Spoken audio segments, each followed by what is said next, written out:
Salam semuanya. Di sini saya akan menyampaikan renungan pada hari ini, dan sebelum kita mendengar renungan dari saya, mari kita berdoa. Bapa kami di surga, terima kasih atas berkat-Mu pada hari ini ya Tuhan, yang Kau limpahkan kepada kami. Dan sebentar lagi kami akan mendengarkan renungan pada hari ini. Semoga renungan pada hari ini berguna dan bermanfaat bagi kehidupan kami sehari-hari ya Tuhan. Terima kasih banyak Tuhan, dalam nama Tuhan Yesus, haleluya, amin. Firman pada hari ini saya ambil dari kitab Filipi 3 ayat 7-11. Mari kita baca.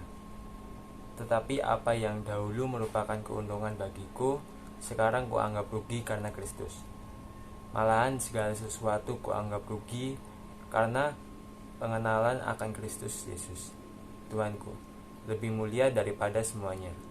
Oleh karena Dialah aku telah melepaskan semuanya itu dan menganggapnya sampah, supaya aku memperoleh Kristus dan berada dalam Dia, bukan dengan kebenaranku sendiri karena mentaati hukum Taurat, melainkan dengan kebenaran karena kepercayaan kepada Kristus, yaitu kebenaran yang Allah anugerahkan berdasarkan kepercayaan.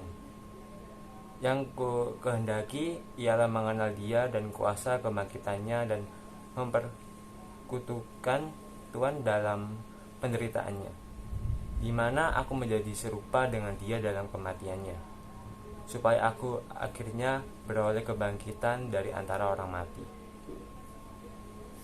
Untung rugi adalah dua kata yang biasanya dipergunakan orang pada situasi jual beli, baik itu rumah, tanah, ataupun kendaraan.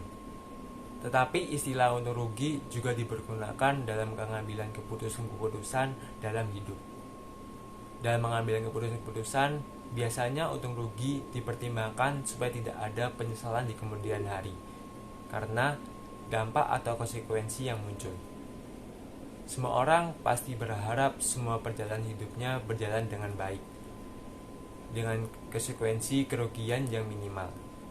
Meskipun kehidupan ini tidak selalu dapat berjalan sesuai dengan rencana, sehingga setiap orang juga harus siap dengan segala konsekuensi kerugian atau kesulitan dalam hidupnya. Bacaan kita saat ini menjelaskan Paulus yang sedang menceritakan situasi untung rugi dalam hidupnya. Paulus menyadari kerugian dan keuntungan yang sejati dalam kehidupan setelah ia mengenal Kristus. Bahkan ia menggambarkan bahwa apa yang dahulu ia anggap sebagai keuntungan, kini ia anggap sebagai kerugian. Hal ini mungkin besar terkait kedudukan dan nama baiknya sebagai orang Yahudi yang dengan keras menolak Yesus. Sebaliknya, apa dahulu ia anggap sebagai kerugian, kini ia anggap sebagai sebuah keuntungan. Hal ini terkait dengan pilihan hidupnya menjadi nelayan dan pengkabar Injil dengan meninggalkan kenyamanannya sebagai orang penting di kalangan orang Yahudi. Pemahaman ini didapatkan oleh Paulus karena ia menyadari betapa penghargaannya kesempatan untuk mengenal dan memahami makna kuasa, kebangkitan dan persekutuan dalam penderitaan Kristus. Karena ini semua yang akan membawa manusia mendapatkan kehidupan yang kekal. Paulus mengajarkan kita tentang apa itu keuntungan yang sejati sebagai manusia dan pengikut Kristus. Kini saatnya bagi kita untuk menuntunkan langkah. Apakah kita akan mengikut langkah Paulus? Saya rasa jawaban kita sama, yaitu mengikuti apa yang telah diteladankan Paulus. Karena pada akhirnya kita juga berharap mendapatkan kehidupan yang kekal di dalam Kristus. Hal ini juga yang membuat kita bersyukur meskipun hidup kita di dunia ini tidak selalu beruntung. Tetapi kita meyakini menjadi pengikut Kristus adalah sebuah keuntungan bagi kita. Itu aja renungan dari saya yang berjudul tentang untung rugi. Sebelum kita mengakhiri renungan pada hari ini, Alangkah baiknya kita berdoa terlebih dahulu.